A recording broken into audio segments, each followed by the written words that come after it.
Nepal is a landlocked country in South Asia. It is bordered by the People's Republic of China to the north and by India to the south, east and west. The Himalaya mountain range runs across Nepal's northern and western parts, and 8 of the world's 10 highest mountains, including the highest, Mount Everest, lie within its borders. Kathmandu is the capital and the largest city of Nepal. The city is situated in Kathmandu Valley, which also contains 2 other cities, Patan and Bhaktapur. The city stands at an elevation of approximately 1,370 metres and is inhabited by about 700,000 people. Kathmandu is the most developed city in Nepal. This particular area, best known as Kathmandu Durbar Square, lies in the heart of the city. Most of the temples here, both Hindu and Buddhist, are built in the pagoda style, embellished with intricately carved exteriors. Built in the late 17th century, this temple is one of the most impressive. Its 9-step brick base gives it the size which dominates the skyline of the square. The wooden doorways, pillars, windows and struts are beautifully carved. There are images of Hindu deities both inside and outside the shrine. The palace complex was the royal Nepalese residence until the 19th century and is the site of important ceremonies, such as the coronation of the Nepalese monarch. The palace is decorated with elaborately carved wooden windows and panels. The entire palace complex here is named after a monkey god called Hanuman. One can see a huge stone statue of Hanuman painted all red right next to the main entrance of the palace. Hanuman here is regarded as a powerful protector of the entire Durbar Square. Hanuman Palace complex consists of a huge royal square, imposing a tremendous variety of temples dedicated to different Hindu gods and goddesses. Most of the buildings we see here date from the 15th to the 18th century. This huge stone image of Bhairav represents deity Shiva in his destructive manifestation. It is undated, but was set in its current location by King Pratap Malla after it was found in a field north of the city. This is the most famous Bhairav, and it was used by the government as a place for people to swear the truth. Though decreased from its original size and attractiveness from its earlier 17th century architecture, the Kathmandu Durbar Square still displays an ancient surrounding that spans around 5 acres of land. It has palaces, temples, quadrangles, courtyards, ponds, and images that were brought together over 3 centuries. The Durbar Square, protected as a UNESCO World Heritage Site, is the social, religious and urban focal point of the city. It is also a busy trading area, with taxis, fruit sellers, rickshaw drivers, tourist guides and souvenir sellers all waiting for business.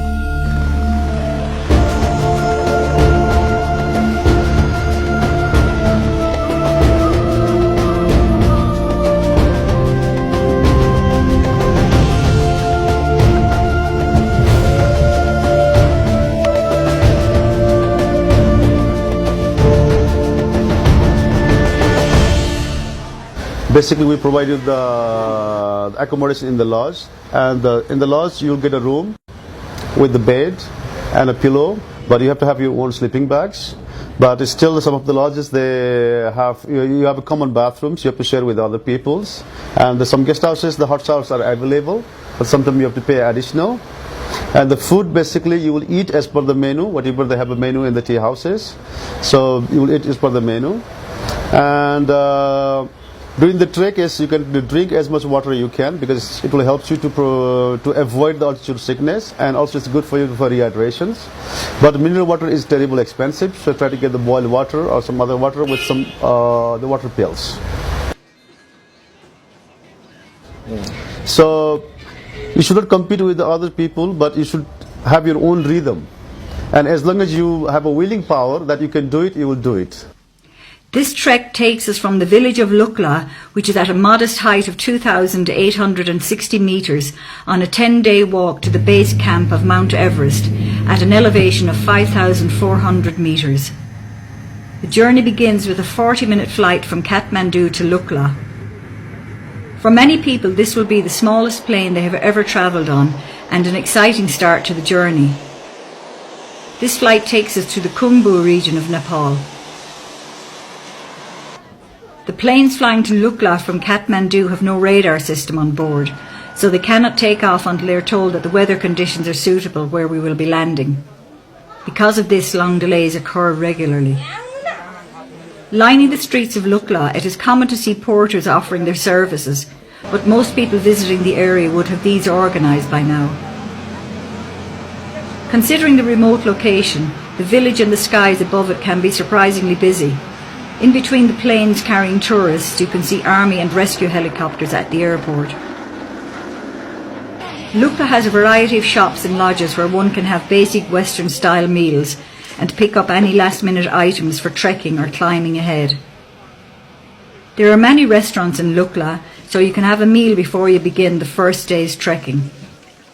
A typical menu in Lukla will have a large variety of foods like fried rice, noodles, soup, pizza, momos, breakfast cereals, hot and cold drinks, and most junk foods you can get at home. People usually try to avoid eating meat from here onwards, as there is no cold storage and the possibility of a sick stomach is very high. The journey from Lukla to Pakding should take between 2 to 3 hours, going at a slow and steady pace. The trail starts with a gentle climb up the mountainside on the left bank of the Dukosi River, which provides a lovely view for most of today's walking. There is a well-worn path with steps leading you both upwards and down, but by the time you reach Pakding, you will be almost 200 metres lower than you were at Lukla. There is a large amount of accommodation available at Pakding. The Namaste Lodge is a 3-storey building with a large dining room, a full bar and restaurant, and a cyber cafe. The quality is very basic. The rooms come with a bed, a mattress and one pillow. There are no electrical sockets and toilets are shared. Today's trekking will take somewhere between 5 and 6 hours depending on your fitness level. The journey from Pakding starts off very easy, following the Dukosi River valley below, and above and all around you are surrounded by rhododendron forests. There are several small villages along the way to stop for some food or drinks, like this one in Monjo. As you leave Monjo in the direction of Namche, you enter what is known as the Sagarmatha National Park. To enter, you have to buy a ticket and fill out a form. You will need to show your passport here and provide a passport-sized photograph. Several times you will have to use the suspension bridges to cross the Dukosi River. Locals have decorated the sides of the bridges with prayer flags, although there is no need for prayers, as the bridges are all made of steel and feel very secure. On the far side of this bridge is a village known as Jorsale. There are no shops after this village, and it is advised to stock up on water and food. A short walk past Jorsale, there is a suspension bridge to cross, and after this the trek gets surprisingly difficult. The walk to Namche is very steep and continually upwards. There is no level or downward walking. This section of the walk may take 2 or more hours. People of average fitness may find that they can walk for several minutes only, and then need to take a short break to catch their breath. At this altitude, your body will notice the lack of oxygen in the air. It will be especially noticed if you attempt things like running up a stairs or exert your body in any way. As you reach Namche, you have to pass a police checkpoint. Here they will ask to see the ticket you purchased at the entrance to the Sagarmatha National Park. Namche Bazaar is the most important town in the Khumbu region, the land of the Sherpa people. This town is located at 3,440 metres above sea level.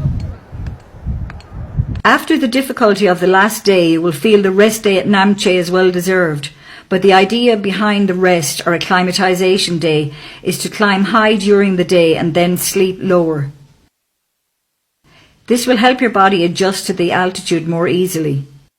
The most common walk to take on the rest day is to the Everest View Hotel. From here on a clear day there are spectacular views of Everest. This walk should only take around 2 hours, leaving you plenty of time to explore Namche Bazaar. A market takes place every morning in the town centre. Many traders come from Tibet to trade here, on the far side of the Himalayas.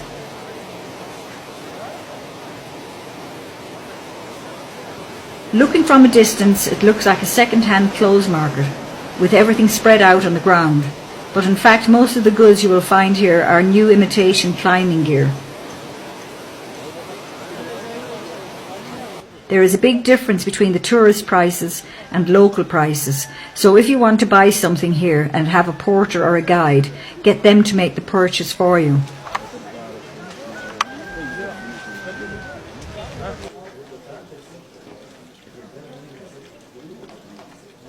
Almost anything you might need for the trek ahead can be bought on the streets of Namche Bazaar. Items like down jackets, sleeping bags, shoes, socks, gloves, scarves, suntan cream, lip balm, tissue paper, maps and water.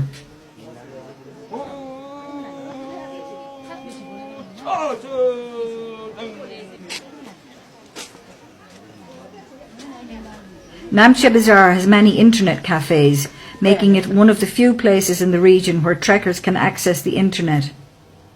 The internet cafes connect via satellites, and so the resulting connection speed is slow.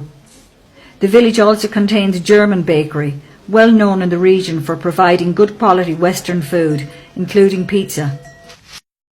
The walk from Namche to Tenboche should take between 5 and 7 hours. It begins with a very steep and tiring walk up out of the village. There is a large amount of construction taking place in Namche, with many new lodges being built. The sound of stone being cut is very quickly replaced with the sound of the wind blowing in the trees and the calming sound of the yak bells. The atmosphere has changed so quickly. Tenboche Monastery can be seen in the distance on a clear day, as well as the summit of Everest. After about 20 minutes walking, the ground levels off and you'll find your pace increase. After an hour or two of level, easy trekking, you have to walk downhill, losing much of the altitude you gained over the last day, so you can use this old bridge to cross the river.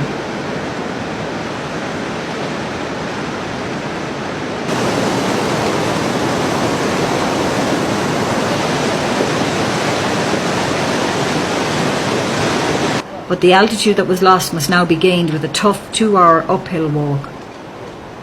Most people will stop here and have their lunch before attempting to make the final push for Tenboche.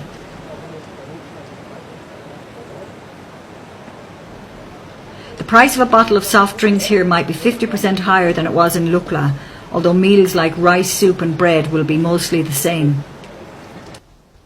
The lack of oxygen in the air is really noticeable at this stage. Only the Sherpas seem to be able to scale this steep hill at a reasonable pace. Everyone else is choosing to take it slow and steady. Tenboche village is located at an altitude of 3,867 metres. In the village is an important Buddhist monastery, the largest in the Khumbu region. The structure was built in 1923 but was destroyed by fire in 1989. It was rebuilt with the help of volunteers and the provision of foreign aid. From here there are great views of Everest and Ama Dablam.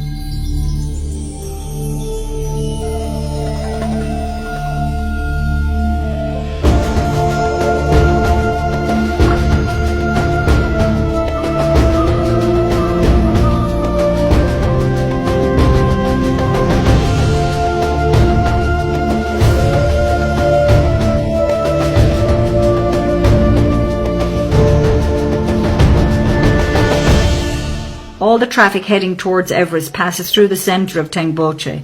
so it's a great place to relax and watch all the yaks, porters and trekkers go about their business.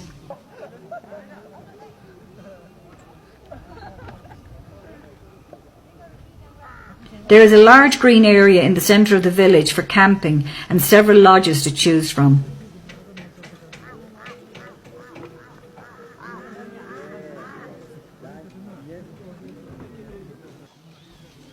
There is an internet cafe here, but the electricity supply does not always work.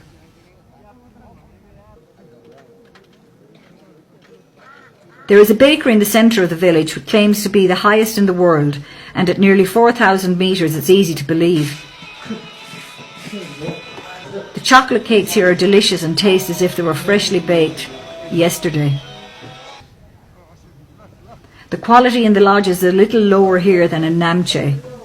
The dining area is uncomfortable, with a small stove only providing heat to the people sitting directly around it. Most people will eat their food by 7 p.m. and go to bed.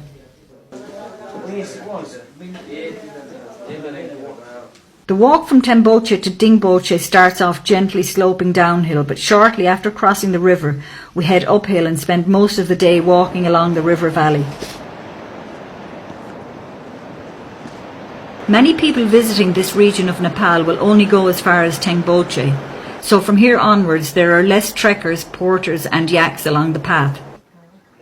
There are some lovely family-run tea houses to stop in along the way, serving up tasty drinks like hot lemon or yak milk tea.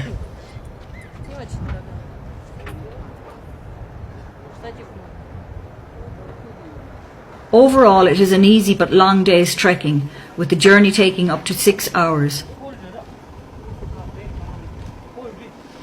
At this altitude, many people will suffer mild headaches and shortness of breath.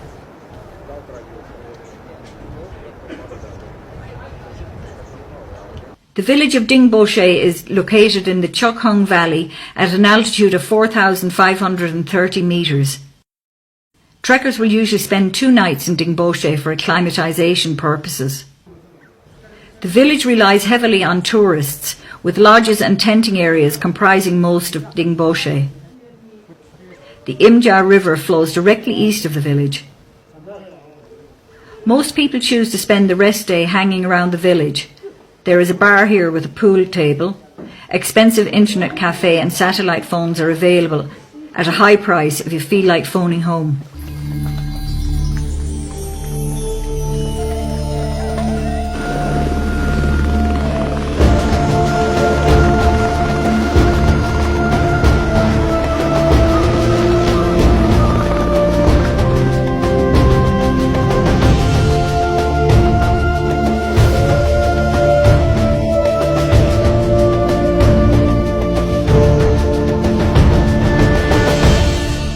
The day starts off with a steep climb up the edge of a hill, providing a great view down into the Chokhung Valley, with Island Peak visible at its end.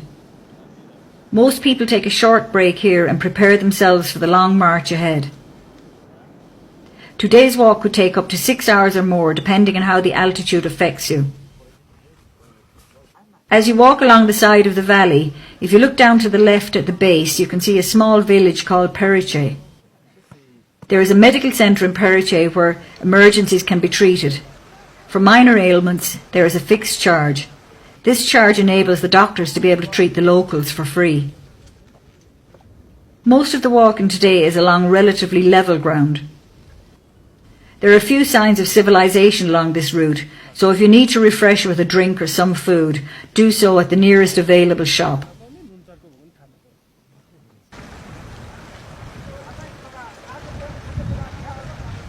For the last hour or two, the ground becomes steep and rocky until you reach the small village of Lobuche. Compared to places like Dingboche or Tengboche, there is not really much here. 2 or 3 lodges and a camping area make up Lobuche. The village is quite exposed, and the high winds can cause a lot of dust to blow around the village. Because of this, most trekkers choose to relax indoors. The number of trekkers passing through this village can vary greatly, and it is common for there to be no accommodation available. Guests may be asked to share a room with a stranger or even sleep on the dining room floor. There is no way around this, as the nearest lodge is many hours' walk away.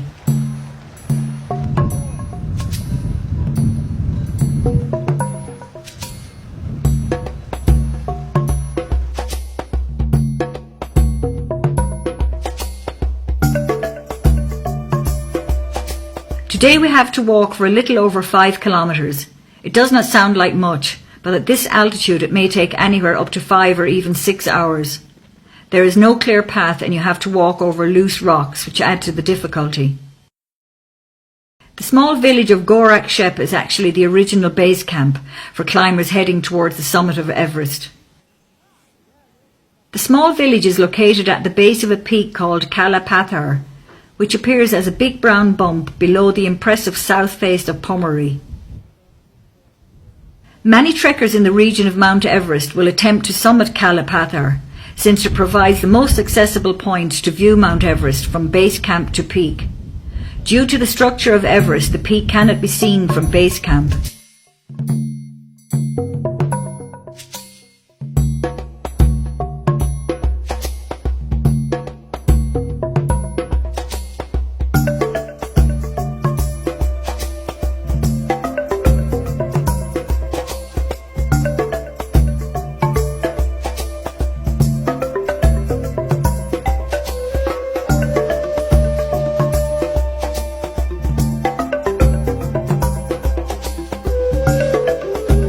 The final part of this trek, the 3-hour walk to base camp, is difficult and dangerous. There are several crashed helicopters in the base camp region. Because the air is so thin at this altitude, landing and taking off can be difficult. Unlike the rest of the trek, there is no path to follow here, so it is not recommended to attempt this without an experienced guide. The journey takes us over the Khumbu Glacier, finally ending at the base of the Khumbu Icefall. You can say you are at base camp when you are looking up the Khumbu Icefall. The icefall is regarded as one of the most dangerous stages of the South Col route to Everest summit. Depending on what time of year it is, you may see the tents of support crews for climbers attempting to summit Everest. The months of April and May being the busiest times at base camp.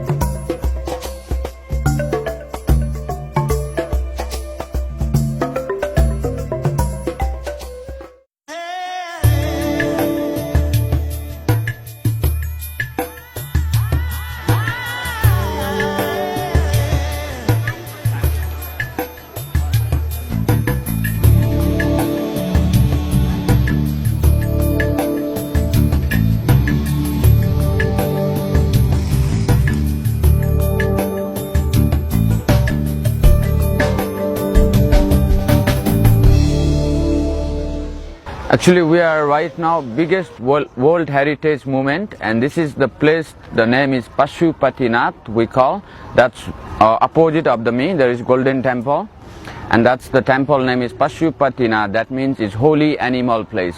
That's why around here you can see, if you go after, you can see the monkey, cow, dog, snake, rat, tiger, lions, deer, and ox. Those are 9 animals not allowed to kill, because those are transportation of our Hindu god as Ganeshes. Like human beings, we have transportation, the aeroplane to far to travel, and for car, taxi, bus. As Hindu god, we have different animals, and they are not allowed to kill, they are sacred. And near the temples, we have the cremation ghats over here, front of me. There is the place which is like a triangles, and almost there is some women are cry, and almost they are waiting for family relatives. And we have totally the 7 platform here, and rest of round platform, that's for meditation. In here we can see 60, 65, and for triangles are cremation, and we burning here for during the day. In one day more than 30 to 35 bodies are, and sometime as well as more also, and sometime as less also, 10 to 15. As in 24 hours we have during the night also, day, morning, every time, because this is the biggest temple.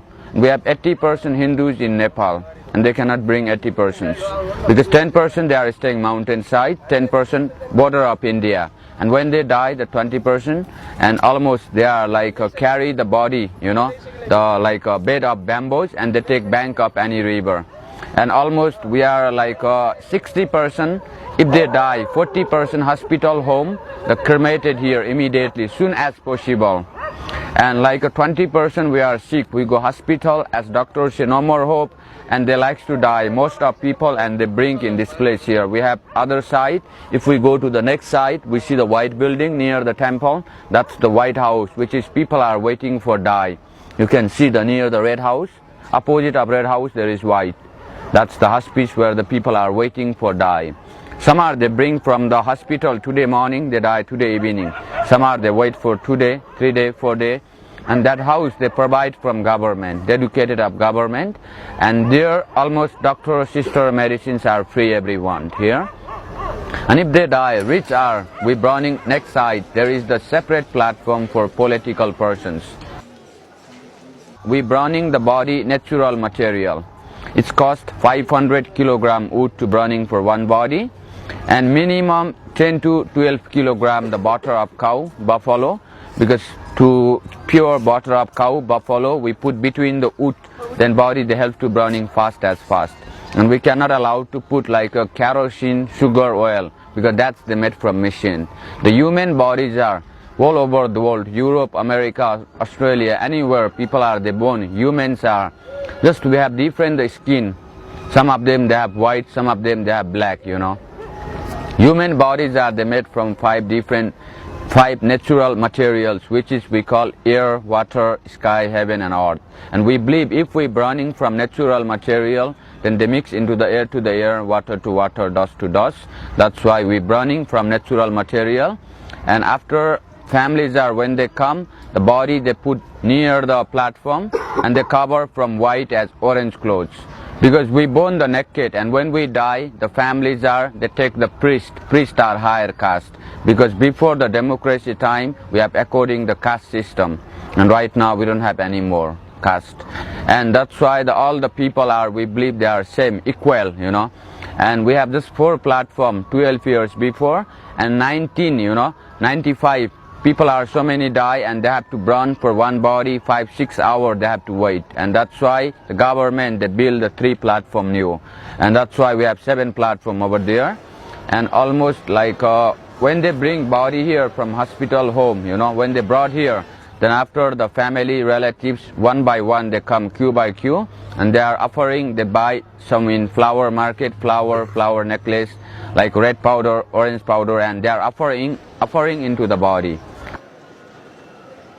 And some rich people are, they are wearing, you know, the necklace of gold, and some are ring, silver, and that's never burning, you know. And they mix in ash, and they push into the river, the ash they push in river, and sometimes they are going south, and sometimes they found.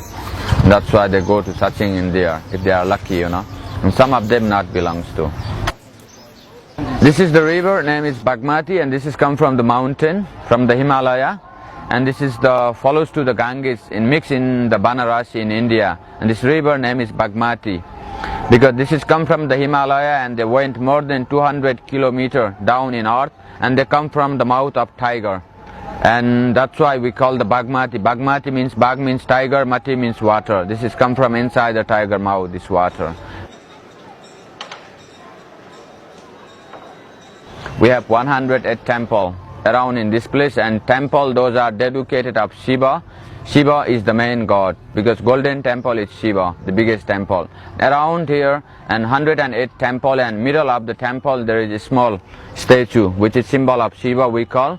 And inside the statue they are worship from the like a red color, yellow color, flower. Every day morning 5 to 6 o'clock, priests they go inside, they worship from red color, yellow color, incense, candle. That time they ring the bell. We have big bell also, more than 300-400 years old bell. Some are like 100 to 500 years old temples are. Because 108 temple, there was not built the one king, there was built the 108 king. Different time there was built the different kings are.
right now you are in the oldest city of Nepal, and it called in Bhaktapur, and Bhakta it means devotees and Pur means city.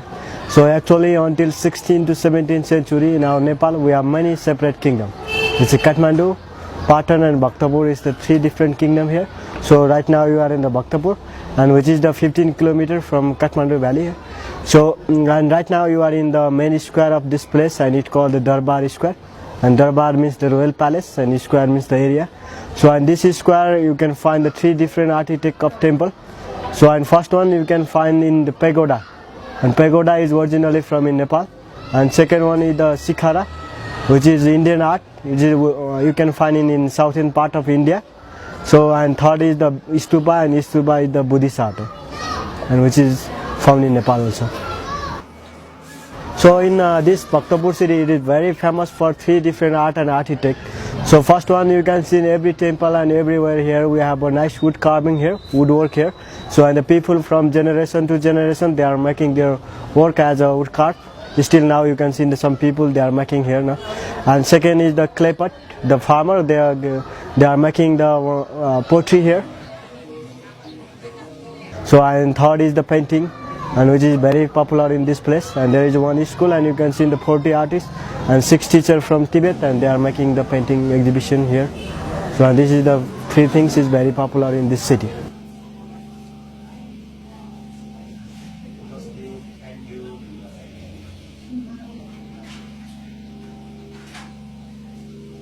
And you see there is a one column, there is the column there, and that's the king. And he is the second last king of this place, and his name is Bhupatendra Malla. So and you have a praying statue inside of the Golden Gate. There is a beautiful temple here as a Kumari, and Taleju temple inside here. We'll go to look there also. And you see these all are the buildings here, and these are the king palace. So when we have a separate kingdom, and that time these all are the buildings, they are the palace here. But nowadays in the government they provide as a national art gallery in the museum. And there is a black window one, there is a fine carving, and which is the 55 window palace here.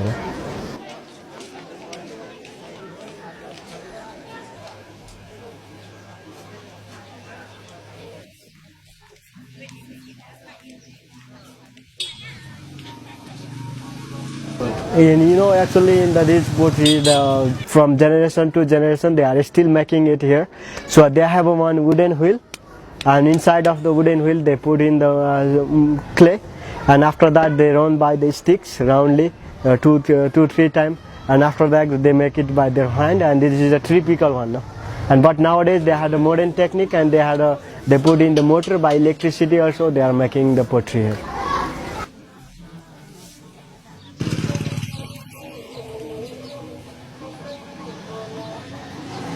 Actually, when the people, this is the city, it was the old heritage UNESCO monument.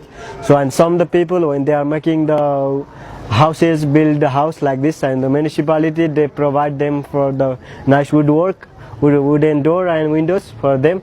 And mostly the people, they make some statue and the small windows and like that. And they will, the tourists, mostly the tourists, they come here and they will buy it from them.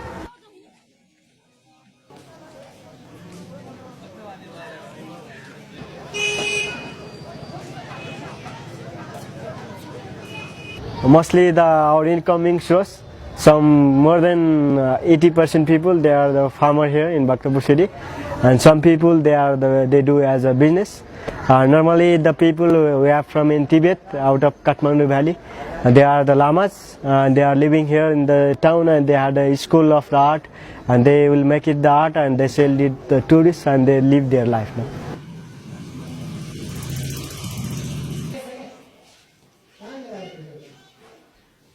And actually the history, we have a full of history in these places, no? And you know in Nepal we have a separate kingdom. So at that time when we have separate kingdom in the Kathmandu valley, so this is the capital city of Kathmandu valley. So there is a one king, and he have 3 sons, and they all want to be the king, no? And he divide the 3 different states as a Kathmandu, Patan and Bhaktapur. So after that we have a 3 states here.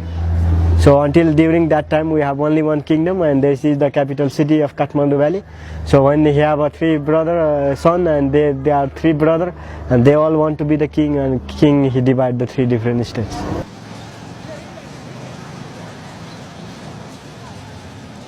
So and you can see there is a big bell every Darbar Square when you go to and there is a big bell, and because of that bell we don't have a communication.